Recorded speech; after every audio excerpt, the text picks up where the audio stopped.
لوگ اسے دیوانے کہتے ہیں, لوگ اسے کنکر مارتے ہیں, لوگ اسے پتھر مارتے ہیں. وہ اکثر جنگلوں میں رہا کرتی ہے, وہ بکریاں چرایا کرتی ہے, نہ جانے وہ کون سی دنیا میں رہتی ہے. وہ ہمیشہ لوگوں سے الٹی سیدھی باتیں کرتی ہے. اگر ہم کہیں کھانا کھایا تو وہ کہتی ہے کھا کر کیا کرو گے, ایک دن تو مر جانا ہے. اگر ہم کہیں سوئے تھے تو وہ کیا کہے گی, آخر ایک دن تو جاگ کر رہنا ہے. وہ الٹی سیدھی باتیں کہتی ہے, ہمارے سمجھ میں نہیں آتی ہے. حضور آپ بیٹھے, وہ عورت بھی آتی ہوگی, آج ہماری بکریاں چرانے کے لیے جنگلوں کی طرف لے کر گئی ہے, وہ آتی ہوں گی, آپ ان کے انتظار میں رہیں, آپ آرام فرمائے. وہ اللہ کے ولی فرماتے ہیں نہیں نہیں, مجھے آرام کہا ہے, میں نے جو خواب دیکھا ہے, جب تک میں اس کی دیدار نہ کر لوں, اس کی زیارت نہ کر لوں, اسے دیکھ نہ لوں, مجھے تسلی نہیں ہے, مجھے سکون نہیں ملتا ہے. وہ اللہ کے برگزیدہ ولی جب جنگلوں میں جاتے ہیں, لوگ کہتے ہیں حضور جنگل بڑا گھنا ہے, جنگل بہت خطرناک ہے, شیر رہتے ہیں, چیتے رہتے ہیں, باغ رہتے ہیں,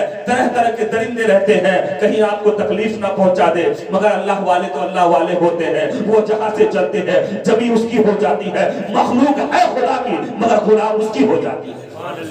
مخلوق ہے خدا کی مگر غلام اس کے ہو جاتے ہیں. جب یہ جنگلوں میں چلنے لگے تو دیکھتے ہیں طرح طرح کے درندے پڑے ہوئے ہیں. اچانک دیکھتے کیا ہے, لوگوں نے بتایا تھا ایک درخت کے پاس وہ بیٹھتے ہیں, وہی بکریاں چراتی ہے. جب وہ درخت کے پاس دیکھتے ہیں تو دیکھ کر دنگ رہ جاتا ہے, عقل حیران ہے, پریشان ہے, ششدر رہ گئے, آخر معاملہ کیا ہے. لوگ کہتے ہیں کہ میمونہ بنت ولید بکریاں چراتی ہے. یہاں تو معاملہ الٹا ہے, بکریاں وہ نہیں چرا رہی ہے بلکہ وہ تو نفل نماز پڑھ رہی ہے. وہ نماز کی نیت باندھ کر بیٹھی ہوئی ہے, وہ نمازیں پڑھ رہی ہے, دعائیں مانگ رہی ہے, سجدے پہ سجدے کر رہے ہیں, رکوع پہ رکوع کیا جا رہا ہے, اللہ سے دعا مانگا جا رہا ہے. جب یہ دیکھا کہ یہ نمازیں پڑھ رہی ہے تو اس کی بکریوں کو کون چرا رہا ہے, اس کی بکریوں کو دیکھ بھال کون کر رہا ہے. جب نظارہ پلٹ کر دیکھا, جب دوسری طرف آنکھوں کو اشارہ کیا, جب پلٹ کر دیکھے تو دیکھتے کیا ہے, بکریاں گھاس کھا رہی ہے اور شیر پہرا دے رہا ہے.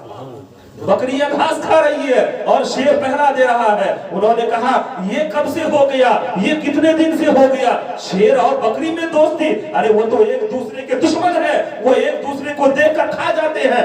شیر اور بکری میں یہ دوستی کیسی. اتنے میں حضرت میمونہ بنت ولید نے سلام پھیر کر ان کو سلام کیا اور کہا اے زید بن عبداللہ تم آ گئے, اتنے بھی صبر نہ کر سکے, ارے ملنے کا وعدہ تو جنت میں تھا, تم یہاں پہ آ گئے. تو عبداللہ بن زید نے فرمایا تمہیں کیسے معلوم. تو وہ عورت کہتی ہے, وہ میمونہ بنت ولید کہتی ہے, جس رب نے تجھے میرا پتہ دیا تھا اسی رب نے مجھے بھی تیرا پتہ عطا فرما دیا ہے. ملنے کا طریقہ تو جنت میں تھا, تو یہی مل گئے, تو مجھے یہی ملنے کے لیے آ گیا. تو وہ حضرت زید بن عبداللہ کہتے ہیں اے میمونہ بنت ولید, اچھا یہ بات تو بتا دو, یہ بکریاں گھاس کھا رہی ہے, یہ شیر جو ہے اس کو چرا رہے ہیں, بکریوں کی فطرت ہے وہ ایک جگہ ٹکنے والی نہیں ہے, کبھی پھدک کے ادھر, کبھی پھدک کے ادھر, کبھی اس کے کھیت میں کبھی اس کے کھیت میں. بکریوں کی یہ عادت ہے, وہ ایک جگہ ٹکنے والی نہیں ہوتی ہے. بکریوں کو دیکھ بھال یہ شیر کر رہا ہے. بکریاں جب دوسرے طرف چلی جاتی ہے تو وہ شیر جو ہے اپنے جبڑے سے پکڑ کر بکری کو اپنے ساتھ میں لے کر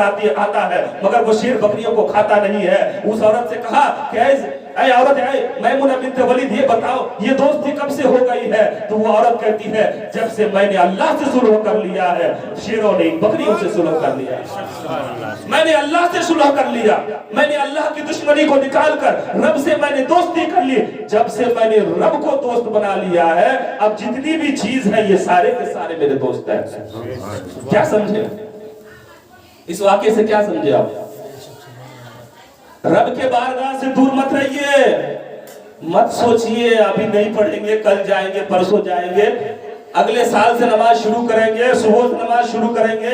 میرے بھائی سوچا تھا آپ نے کبھی کہ ہم اس محفل میں آ پائیں گے؟ کتنے لوگ ہیں جو رات کو کھانا کھا کر سوتے ہیں, صبح اٹھنے کی نوبت نہیں ہے, ان کی زندگی کی آخری دن ان کی رات ہو چکی ہے, صبح اٹھنے کا ان کو موقع نہیں ملا ہے.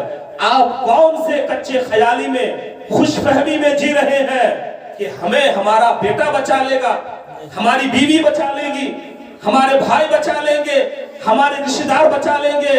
ارے قبر والوں سے جا کر پوچھو کیا حال ہوتا ہے وہاں پہ, قبر والوں سے جا کر پوچھو کیا حال ہوتا ہے. قبر ہمیں روز پکارتی ہے مومنوں, ہمیں روز کہتی ہے اے اللہ کے بندے میرے طرف تو دیکھتا کیوں نہیں, میرے طرف تو دیکھ,